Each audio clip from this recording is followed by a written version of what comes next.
right, we are going to get started. If everybody can find their way to their seats again.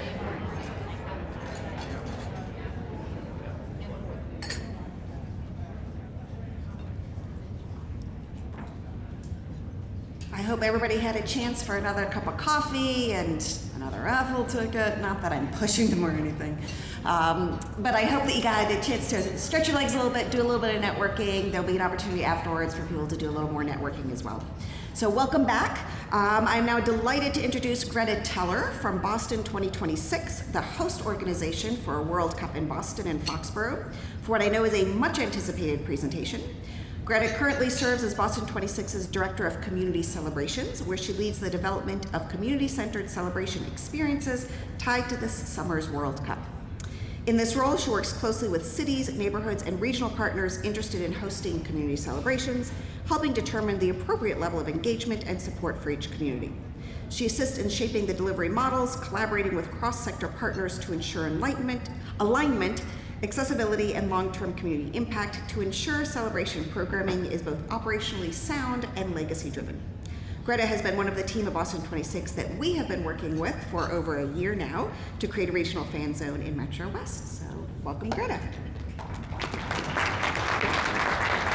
Amazing. Thank you so much, Stacy, and thank you to the entire Metrowest Visitors Bureau for this event and for all of y'all for being here today. It's lovely to meet and see so many new faces.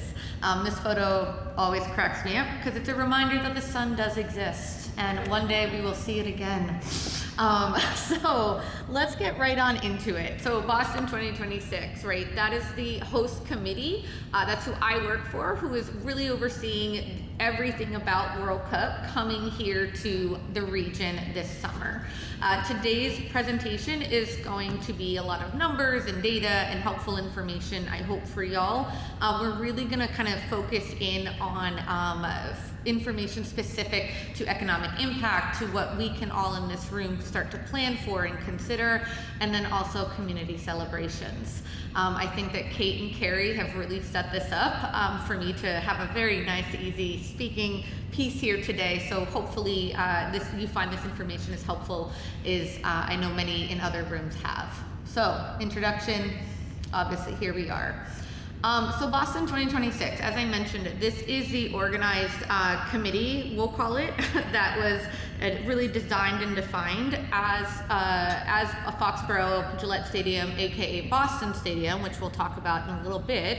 Once we were identified as a host location, a host stadium. Boston 2026 is a nonprofit. It's overseen by a board, and it works collaboratively with a lot of state entities, similar to, much like Mott, they are a great partner to us. And we also work with FIFA. An important thing that I think I'm learning in these rooms to sort of describe or really, I guess, kind of take some time to explain is that sorry, I'm a walker, so I'm gonna try not to do that, is that we at Boston 2026, we are in charge of everything outside the stadium. FIFA itself, they are in charge of what's inside the stadium. So when we start to talk about what the experience looks like, FIFA themselves are fully in charge of anything that's happening inside. We are, the lead up. We are working with the federations that have decided to call Boston or New England as a whole their home base. We are the ones working with the community celebrations, FIFA Fan Fest, etc. So as we go through the content, if there's any questions y'all have about being in stadium, which usually will pop up around being ball kids or player escorts, etc. Unfortunately, that's not our space. FIFA's taking care of that externally. But fun fact, they are working with a lot of local nonprofits to ensure that area youth do have the opportunity to experience this once-in-a-lifetime event. So, event overview. We have talked about the enormity of this event, right? So, for the first time ever, for those who aren't soccer heads like myself, the World Cup has jumped from 32 teams to 48. Largest World Cup ever held in the history of World Cup. We are now hosting across 3 nations. That has also never happened. We are now also looking at 104 matches, and I believe, the increase, that is an increase from 64 matches. There are only 7 million, around 7 million tickets available. There have been requests for 580 million. So when we talk about the popularity of this event, which again, Kate and Carrie and Stacy have already really set the groundwork for, it is so much bigger when you think about the numbers than we are even, and I don't say prepared for, we are absolutely prepared for it, but we've never seen something like this globally. So it's a very exciting time if you're a soccer fan, and also to be in a host market like y'all are. This slide just really kind of depicts exactly where those different cities are, so you understand, again, kind of the vastness of it. Not only are we looking at 3 nations, we're also looking at 4 time zones. So that's also kind of, a part of all of this as we get into the planning. For Boston Stadium, again, Boston Stadium, not Gillette Stadium. This is our match schedule. We have 5 group stage games, which we'll talk about here a little bit more. We have a round of 32, which is a knockout match, and then we have a quarterfinal. A lot of the numbers folks who like to look at what are the possibilities, right? The folks that get excited about who's coming. A lot of folks think Germany. We might get Germany for that quarterfinal, and that's a huge federation to host and a huge match, to be able to have here in our market. So as you can see, while the crux of activity is going to be happening around group stage play in June, it will continue through nearly the end of the tournament, and I think that's just also an important fact for the room, right? I think a lot of times we really have been focusing on get through June operationally, but the reality is it's only going to get more exciting as the tournament goes on. So let's talk about who these teams are. Again, Carrie's already mentioned it. I told her during the break, she stole my line.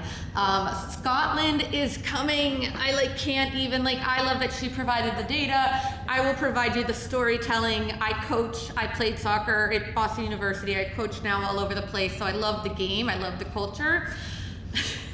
I have a lot of friends in Scotland.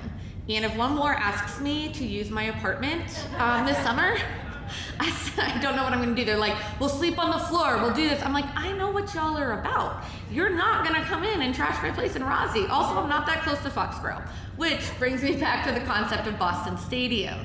Everyone out of this country who is not aware of the nuance of Boston to Foxborough, or for your view, Boston to Foxborough, they don't understand. They don't understand where to stay. They don't understand what to do. And, Carrie mentioned a lot about the marketing on the back end of things. I can't speak highly enough in support of making sure that your websites, the SEO specifically, is updated around Boston Stadium, around your proximity to Boston Stadium. Not Foxborough per se, definitely not Gillette Stadium. Nobody's gonna know what Gillette Stadium is. Unless you're a diehard Pats fan, which I'm sorry to say for all the diehard Pats fans here, it doesn't matter to who's coming here, right? So thinking about that, obviously Carrie talked about all of the countries represented here that are already really great travelers to New England. We all know that, right? But let's talk about those other nations. Haiti, right? We know that we have a huge Haitian community here in Massachusetts alone, let alone domestic. We know they're coming. They are wildly proud. Haiti has not been in the World Cup in my lifetime. And I'm not gonna tell you how old I am, but that's a long time. Cape Verde, they're not even on here as it relates to a Boston-based event, but let's talk about that nation. Boston has the largest, Brockton specifically, has the largest population outside of Cabo Verde, and they have never been in the World Cup. So when it comes to even just the game watch concept, right, the people that are going to come and be with family and friends to celebrate this momentous historic experience, they're coming, right? Whether they're here in Boston or at Boston Stadium or, they're not. Ghana, the largest Ghanese population is in Worcester. All right, and so if you don't think they're coming, we've got another thing talking about. Also about Ghana, they have chosen Bryant as their home base camp. So the Federation is setting up camp here in New England. primarily in Rhode Island, but there will be a lot kind of across the border. So just know that that's going to lead to a larger Ghanese presence as well, which I'm just excited about because one of my best friends is Ghanese and she's just like beyond the moon. And then also France. Let's talk about France. They have decided to basically choose Boston as their home base camp as well, training at Babson College, also here in the immediate area. All right, so when we talk about these federations coming, we're not just talking about the teams training on the fields, we're talking about all of the leadership from those nations. We're talking about supporters coming, being like, oh, you're gonna be there, we're gonna be there. They may also choose Boston as a home base and then fly down to Philly or fly out to Kansas City, right, and come back. The fact that we have 2 federations here, huge. Again, Scotland, I'm not gonna stop talking about them. They are going to be here too. Well, I don't even know where their team has decided to have home camp. Doesn't matter. We're Boston and they're coming. A couple other things to flag. We still have some qualifiers yet to play. So March, I think by March 26th, all countries will be qualified. As you can see up here, we've got a match against, I believe it's Norway, that's still TBD. We'll know by the end of this month, and 2 of the nations that are still qualifying, you might have heard of them before, Ireland and Italy. They're also going to come spend time with family and friends. Because listen, as much as we love traveling and we want to stay in hotels, we also know that this is a wildly exciting opportunity to reconnect with family, friends, colleagues. What we also know about World Cup travelers, right, is that they come as a life experience, right? While they are going to be, a lot of them, right, will be here for the long haul, there's going to be a lot of folks that come watch a game and then pop around. Right, they may watch Haiti here, but then they may go to Philly or DC or New York or whatever other markets they're in, right, and see some other spots. So flexibility as we get kind of talking about the economic side of this is also key because folks will use this as kind of a bucket list event. Also, just to reiterate, Scotland is coming. And here's what's really great though is so many of these folks that are coming, they're coming without tickets. They're coming to be a part of something special. And that's why I love all of the information that's been shared today around itineraries, around how to create these experiences, because they're coming and they may not have anywhere to go watch the game. Like they are not allowed at Gillette Stadium without it. They're Boston Stadium. See, I do it too. They're not allowed down at Boston Stadium unless they have a ticket. So when we think about Pats games or Revs games or international football matches that we have there is going to be no extra tailgating. Don't ask me how they're going to manage that. I have no interest in it. But we know that unless they have a ticket, they can't get on, some of the special transportation tools or systems that we're prepping. So I've kind of jumped into the what to expect. So sorry about that. Just kind of jumping all around. 2 million visitors are coming, so to that point. Even more so, there's only 740,000 tickets. Again, not a big math gal, but that's a lot of people that aren't gonna have somewhere to go and are going to try and figure out where to go, where to celebrate, who to spend that time with, how to get there. Right, so we're working with, Boston 26 is working with bus lines to set up, the opportunity to just kind of stop at different hotels and just get folks to the stadium. We're working with the MBTA of setting up additional trains, commuter rails, and bus systems to be able to get folks moving and mobilizing around the state of Massachusetts. Working with folks around New England. I talk a lot, it was chatting with Carrie, I talk a lot with Portland, Maine, and Visit Portland and the Hearts of Pine of like, how can we just inform folks that you can jump on the Downeaster or Amtrak Downeaster and just pop up into Portland for a day, right, is another opportunity. Not that I'm trying to take people away from here, I want to be very clear, but there are going to be so many people, we have to give them somewhere to go. So back to those itineraries. The more we can plan in this room, the more we can create spaces and experiences for folks, the more we can really push our trail systems, our arts spaces, our museums. I have a lot of family and friends in Metrowest, and I love coming out here and spending time on these trails. Love taking my nephews to the different museums. Love working, with the different, like the breweries and the restaurants, etc., to just serve as a really amazing and powerful central meeting space. We've kind of talked about transportation. Obviously, we expect that during the 7 match days that we chatted about earlier, there will be heavy congestion, right? That's just the reality of it. I think somebody once said recently, there aren't enough Ubers, taxis, and Lyfts in the state of Massachusetts to supply a ride for everyone that will be going to a game, right? And so that's where the bus companies come in. That's where our work and partnership with the MBTA is coming in. So we're doing everything we can on our end to minimize local impact. And we mean that not just, for folks trying to get to the game, but y'all trying to get to work, right? We already know that 90 and 495 can kind of be a mess certain times a day.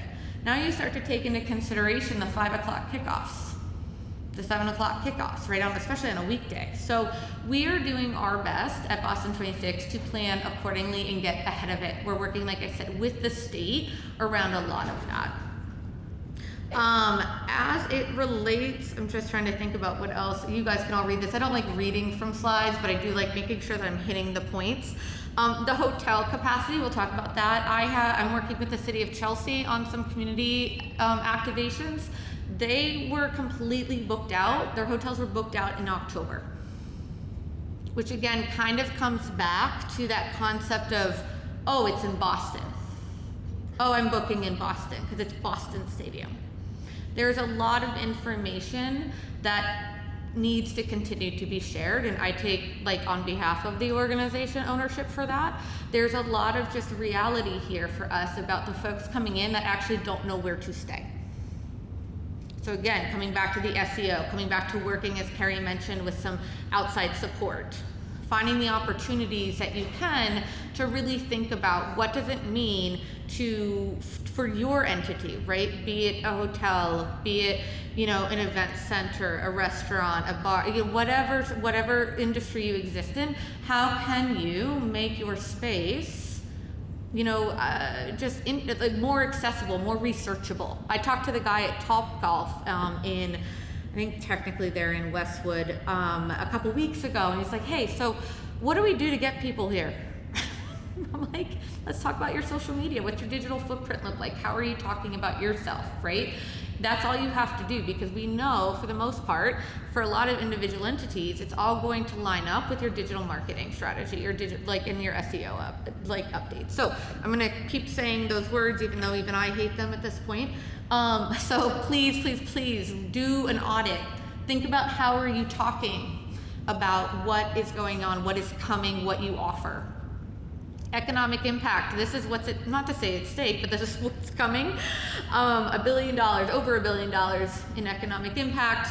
We're looking at tax revenues. We are also looking, again, as I mentioned, 2 million plus visitors, 1.2 that won't have anywhere to go on game day or throughout the games. And then 9,000 jobs. Those are jobs, everywhere. We've got a lot of folks that are staffing up. So this crosses all sectors and industries. Please feel free to take a photo of this. No problem. This information, I think primarily is public. You can find it somewhere, but I don't know. I always like a good infograph. So I'll give it a second here for those taking a photo. Awesome. So our partners, many of these you might already know, but we are working very closely again with the state of Massachusetts, with the city of Boston, with the town of Foxborough, the federal government, the stadium, residents, visitors, community organizations.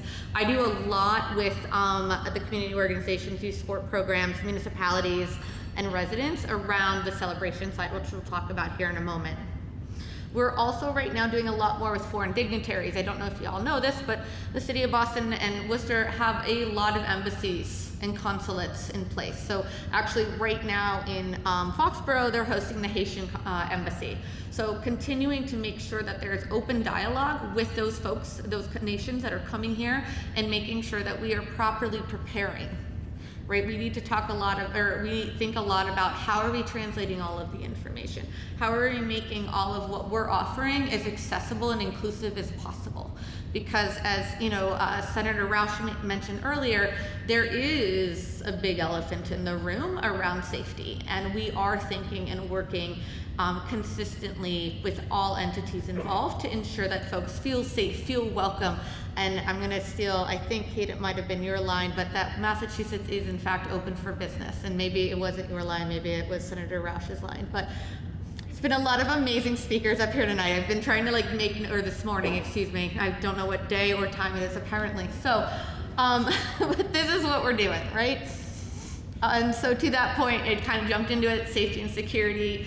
We have a team in-house that's working externally with task forces, not just here in Massachusetts, but around the region and nationally. A lot of the host cities work in sort of like we get together and have these committees where we share best practices, we share what we're learning, we share what's working for the different municipalities, especially for the stadiums that, aren't inside the same community that you're sort of celebrating within.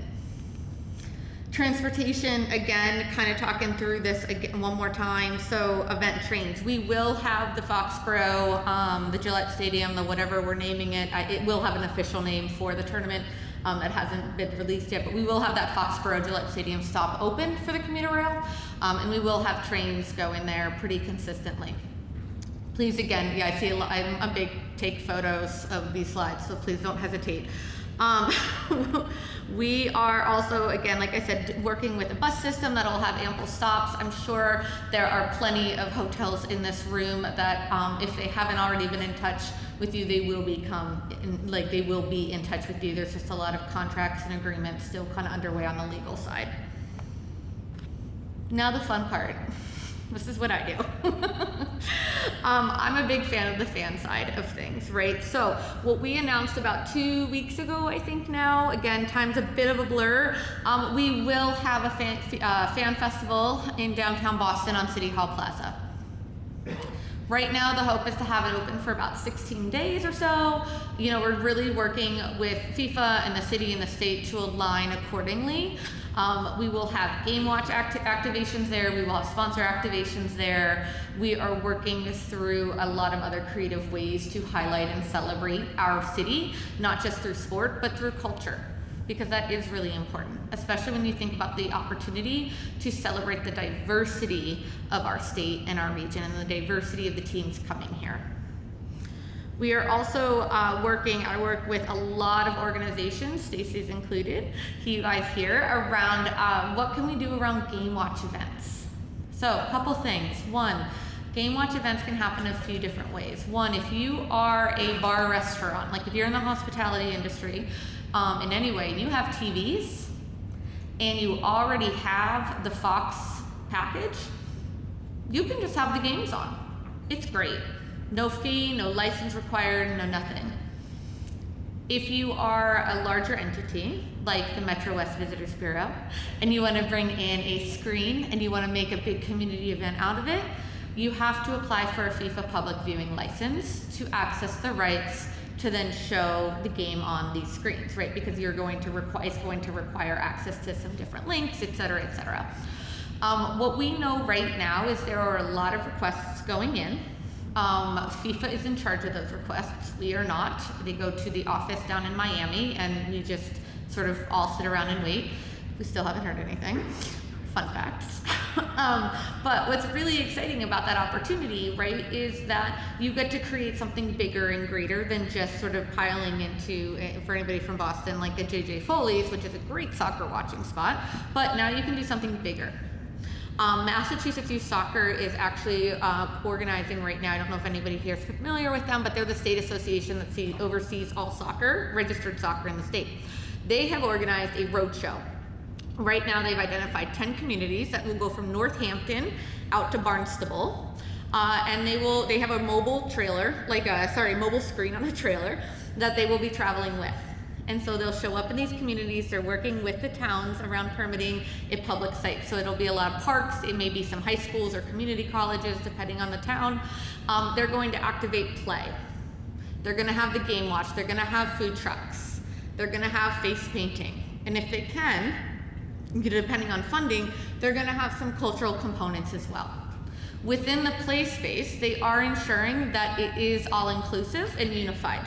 meaning that every single player who shows up, adult or child, they can play regardless of their ability to play soccer, but also, any additional sort of physical or mental or emotional kind of concepts, right? We're talking a lot about creating sensory packages. We're talking a lot about how do we create this space for everyone. Everyone physically, everyone emotionally, everyone culturally, through translation as well. So something to think about, right? Again, Stacey's already been leading the charge. I think she might have been the first person I met outside the office when I started this role, and it's been amazing. And the ideation and the creativity, because there are a lot of guidelines in place, but there's also a lot of opportunity, especially through partnership, to do something really cool. And that's my background, like separate of Boston 26. This is just something that's very passionate to me. So if anybody in the room has any questions or anything that they want to find out more about this, don't hesitate. Stacey has my information. I don't mean to make your inbox crazy, but you can also find me on LinkedIn and message me there. Additionally, on this slide, just some more information around operational communications. It's very important to us that there is a single source of truth, and what I mean by that is that not everybody is going to different sites and different organizations getting different information. Working with the City of Boston right now to ensure that they have everything that matches what we have. The playbook, for example, and we have another one coming out, which is essentially how do you run a community event? We have checklists in there, like, okay, we've done this, we haven't done that, right?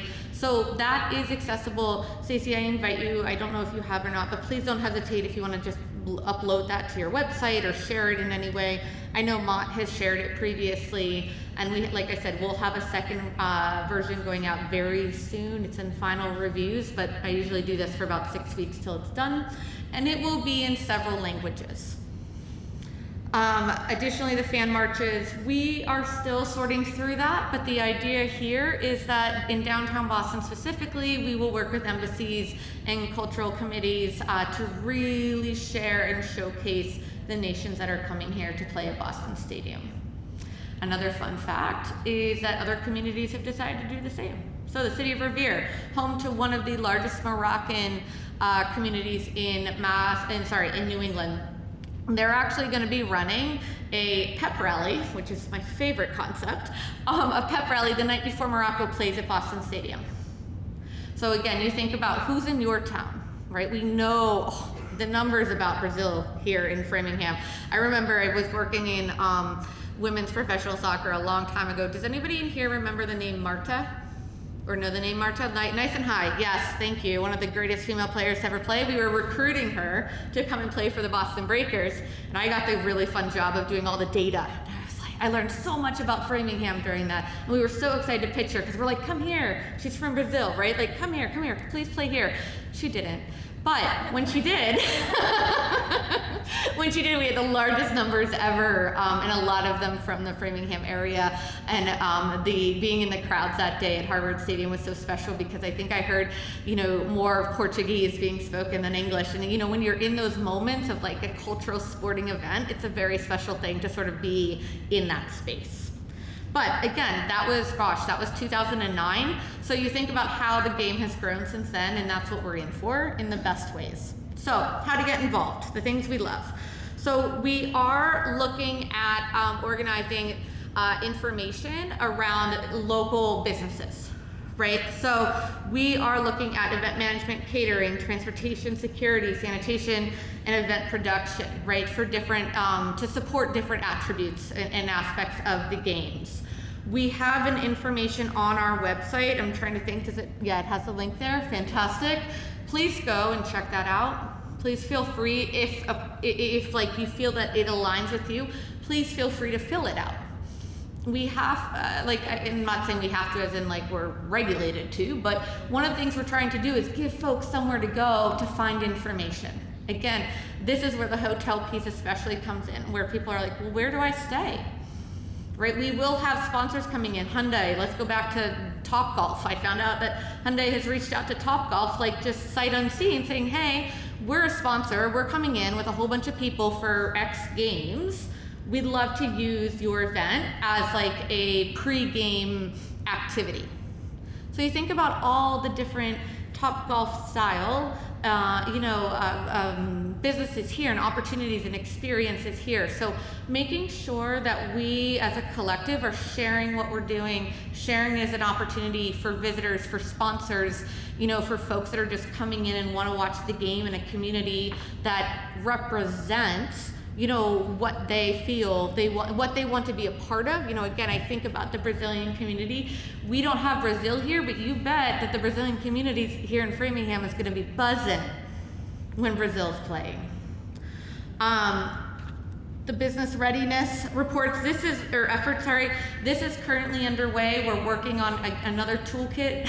We have so many different toolkits going on right now, a lot of the same content, but this is going to be something that we get out soon, so stay tuned for that. The website really is going to be the best source of information, unless, again, like I said, you find me on LinkedIn.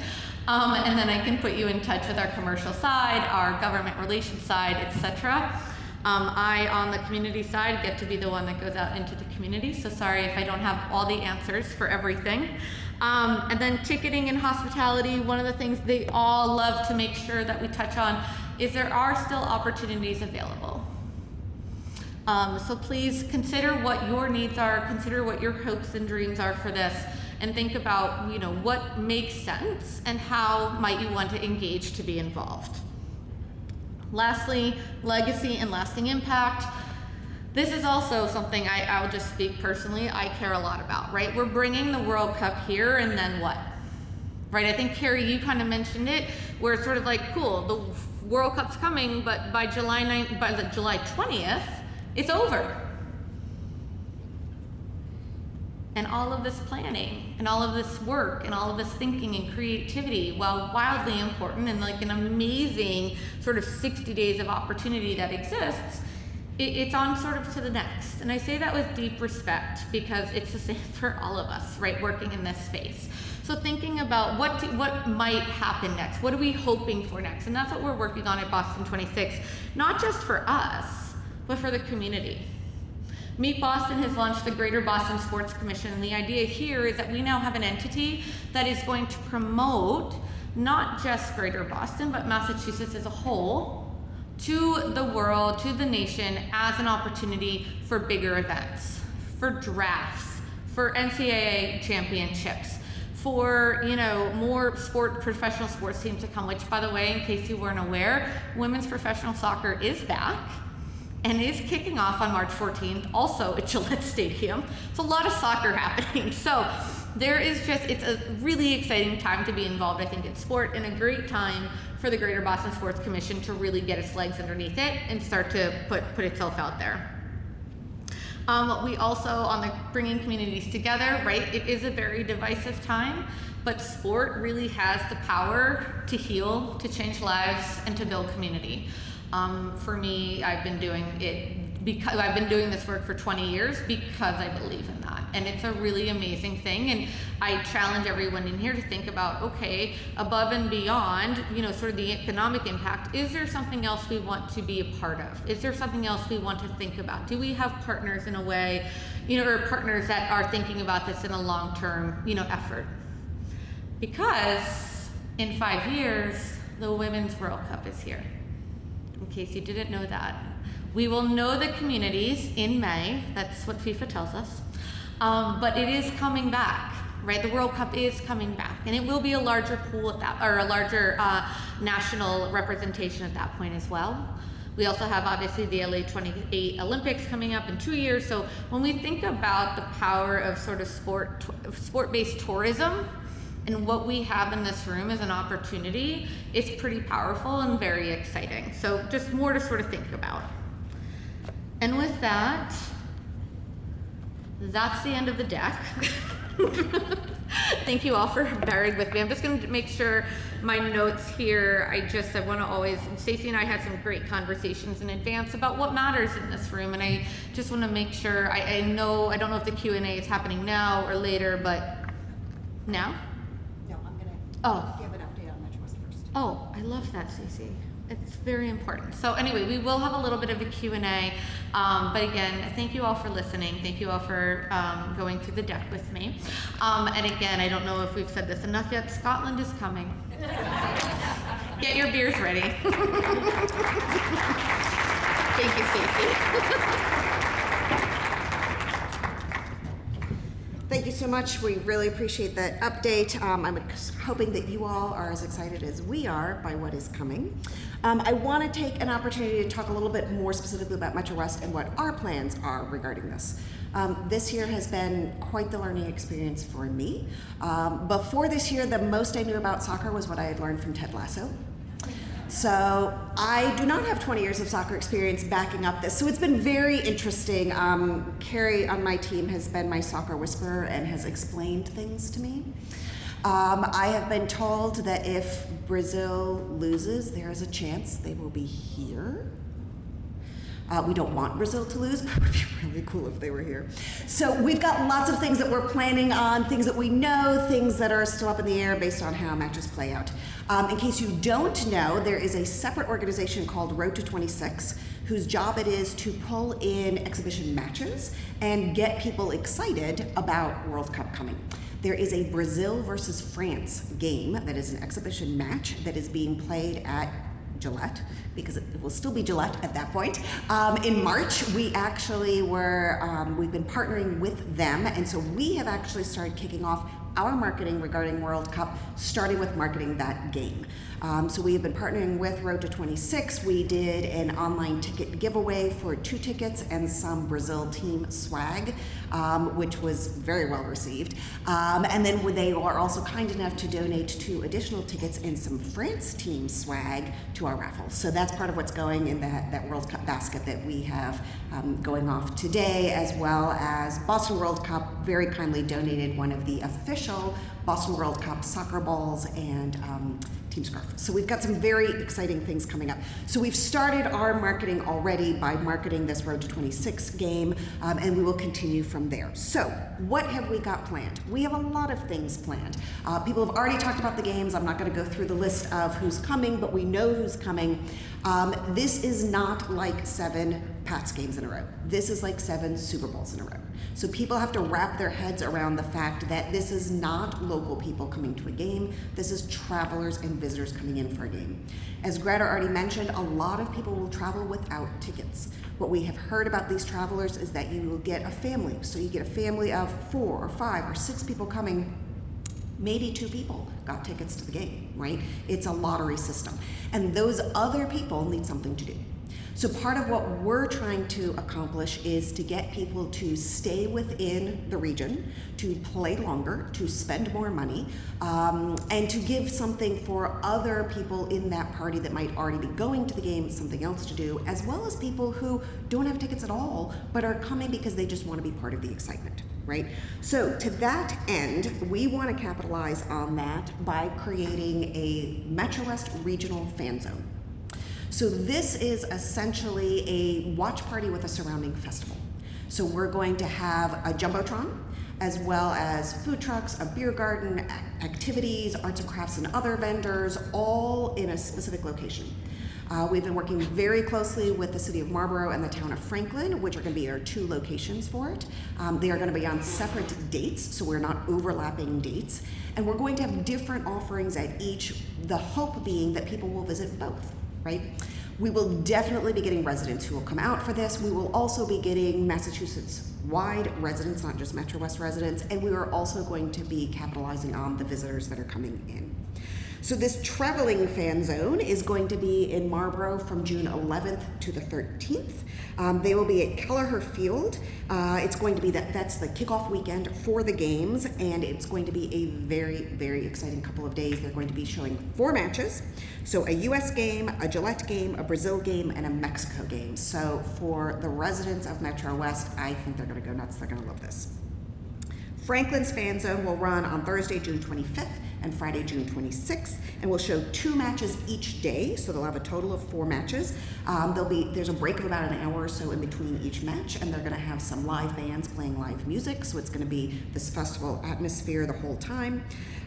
They will be showing the very much anticipated Norway versus France match, which if you're not a soccer fan is the huge ongoing rivalry and is going to be a really, really exciting match. They'll also be showing, that same day, they will be showing Uruguay versus Spain, and on the other day, they will have a Germany and a Netherlands game. That festival will be held at the Franklin Town Common and most likely across the street also at Hayward Manor. And Franklin's event is the week before July 4th, and their huge, well-attended annual multi-day carnival and 4th of July celebrations. So Franklin is leaning heavily into the theme of Americana and Mass 250 as part of their celebration. Both fan zones will be funded through a combination of partnership dollars, vendor fees, grant funds, and more. The Visitors Bureau is in charge of marketing and communications, and we have been spearheading this effort, and we will be supporting the efforts with a robust advertising campaign. We are also applying for a large state grant through the newly established Sports and Entertainment Events Fund Grant Program, it's a mouthful, that Kate mentioned, and that's going to help offset a lot of the public safety and other costs associated with putting on a festival of this magnitude. The goal of both festivals, both fan zones, is that they are free to attendees. So I'm sure you're wondering how you can get involved in the action, and have I got some answers for you. There are a variety of ways to get involved. The first is to be a vendor in one of the, or both of the fan zones. We have vendor booths available for local artists and craftspeople, for nonprofits, and for festival-related goods and services. There will also be booths for established brick-and-mortar retailers in the region. These can include businesses that offer unique made in Metrowest products that make excellent souvenirs for visitors, for example, as well as those offering soccer-related products from World Cup merch to sports memorabilia or sporting goods. My card is in everyone's folder. If you or anyone that you know is interested in being a vendor in either fan zone, please reach out and let me know. The second way to get involved is to partner with us on the festival and host one of the activity booths. We want each location to have unique offerings and to encourage people to visit both fan zones, so each one will have a variety of different inflatables and activities available, again, free of charge to attendees. There will be 5 or so of these booths available in Marlborough and 7 in Franklin, 1 in their beer garden and 6 more on the Common. The company hosting the activity will be provided an extra large vendor booth, which they can brand with signage and man to hand out giveaways of literature or swag to promote their business. Booth costs will depend upon what activity you are choosing to host, and there are 3 different tiers, a $3,000, a $5,000, and a $7,500 tier. And that's per location for the duration of that location's fan zone. The pricing includes the cost of the activity itself, electricity, the booth, and recognition, and in some cases that will include advertising in our regional fan zone guide. If your company is interested in talking about this opportunity further, please do reach out to me, as there are a limited number of spots available. The third way to get involved is as a food and beverage vendor. We're currently in conversations with a regional craft brewery to be our lead partner on the beer garden in each fan zone, but there will be additional booths available for local breweries, wineries, and distilleries. We are also in conversations with a gaming partner to run a sports betting booth at the Marlborough location within the beer garden, which we think is really going to amp up the excitement of that beer garden. Our food trucks are being booked through Woo Trucks, but do please reach out if you are interested in being an F&B vendor, and we will get you connected with them. So beyond involvement in the fan zone itself, we're encouraging local businesses to create events of their own. Greta already touched on this. This could be a watch party at your establishment. I want to be really, really clear on FIFA's regulations. As Greta mentioned, if you are, for example, a sports bar that already has a cable subscription that gives you access to the games, you do not need a FIFA license to show those games. That is what FIFA is defining as business as usual, all right? However, in that same scenario, if you bring in a Jumbotron or you charge for that watch party, that is not business as usual, and you do need a FIFA license, all right? So I just want to be clear about who needs one and who doesn't. If you don't normally have screens on showing sporting events and you choose to do this, whether you are a movie theater or the local arts center or the local rec center that wants to show something, in all of those scenarios, you do need to apply for a license. We did apply for ours several months ago, and so we're very excited to be in that FIFA lineup to have one. Licensing fees, we've been told, are going to range from $1,000 to $20,000. That is mostly dependent upon the size of your venue. So don't be scared that you're going to be at the $20,000 end. I do not think there's anybody in this room that has that capacity, right? The URL for the FIFA licensing information is up on that screen. Regardless of whether or not you are granted a viewing license, FIFA allows no intellectual property rights. I cannot say that more strongly. Do not use FIFA, World Cup, or an image of the trophy in any of your advertising. They will come after you, okay? The exception to that is editorial.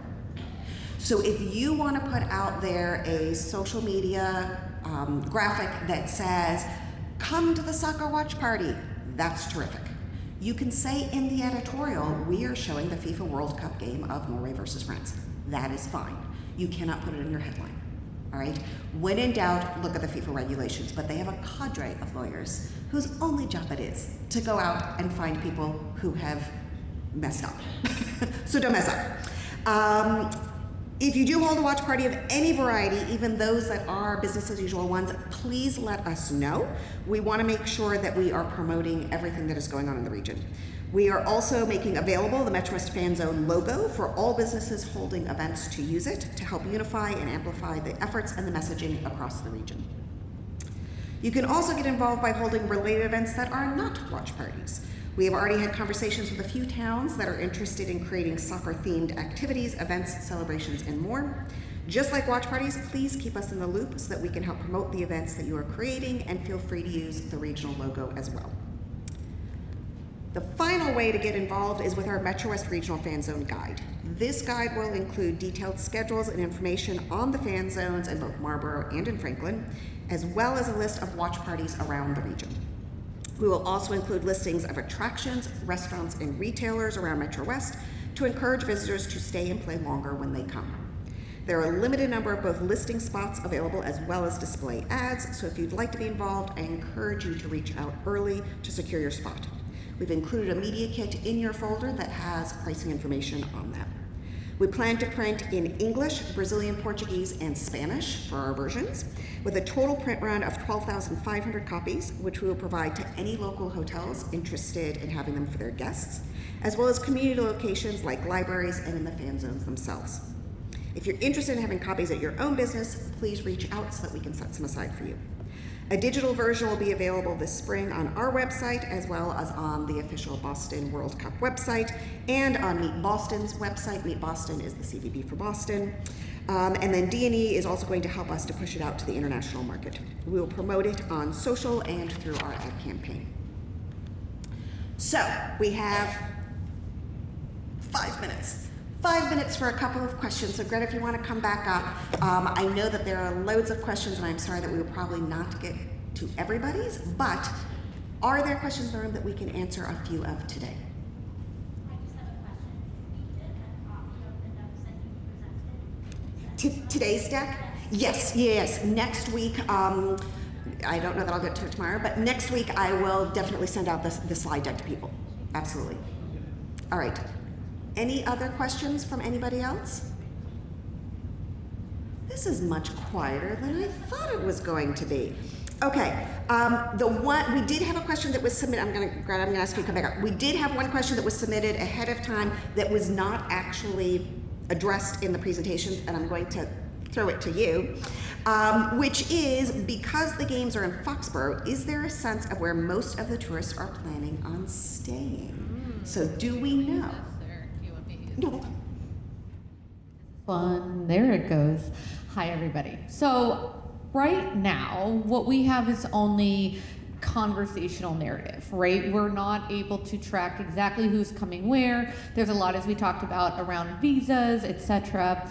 But what we are seeing is a lot of booking over the June and July weeks, nights, if you will, from the hotel perspective, in the immediate greater Boston area. I would say I shouldn't say we, I'm concerned about how many people don't have bookings down here yet. I've talked to a lot of the hotels right there on Route 1, adjacent to Foxborough, or Boston Stadium in Foxborough, who have asked, like, where is everyone? To which then I go back to kind of the marketing side of it, of like, how are we positioning ourselves? So we do know that there is still a lot of booking to be done. A lot of that, again, kind of is waiting on not just visa opportunities and what is happening out of Washington, but also folks are waiting to find out if they have tickets. So while I know that Tuesday marks 100 days until kickoff, and that feels very close to a lot of us. We do anticipate the month of March, especially also after final qualifiers are completed, we do anticipate month of March being a pretty big month in terms of mobility and planning. So just thinking again, I think the timing of this conversation is fantastic because you're not too late. There are too many people that haven't booked yet compared to what we know has been booked in other communities, like I said, right there in Boston. But again, when you think about, for anybody from the Boston, like immediate Boston area, and I've been there for about 20 years, Chelsea, Eastie, Quincy, Revere, even, Medford and Melrose, all around there, they're approximate to Boston, but think about the journey from those communities to Foxborough. And I don't care if you're in a car, on a bus, or on the MBTA, it's not easy. And I think as we get a little bit closer, there will be a bit of awareness also shared and realized. So I know this is a little long-winded way of answering the question, but what we know right now is folks are really focusing on Boston because of Boston Stadium.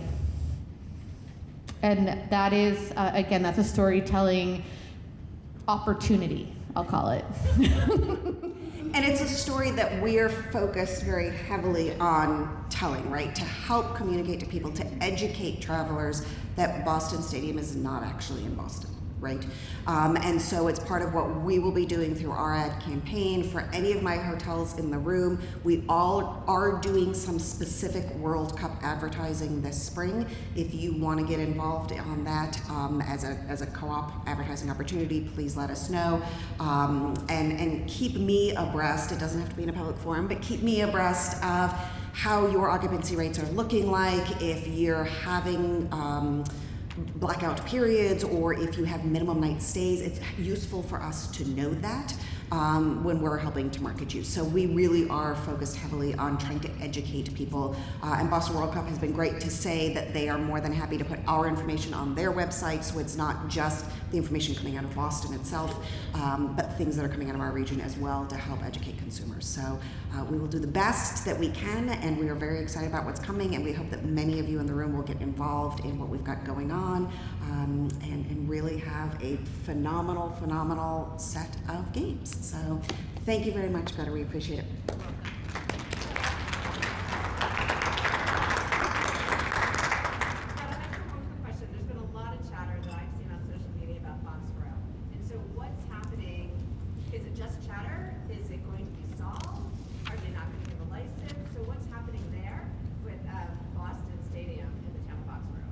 The other elephant in the room.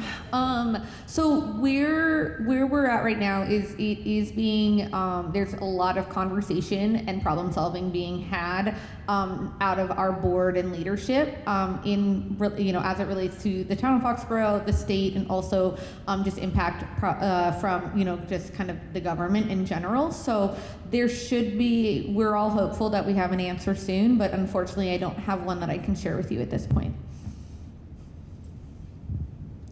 Actively working on it. Government relations response. There you go. But honestly, it is. I do feel we all feel very optimistic. So that's I say that, but just to kind of be fun. But we do have all the right people working on this, which is obviously all we ever want to hear.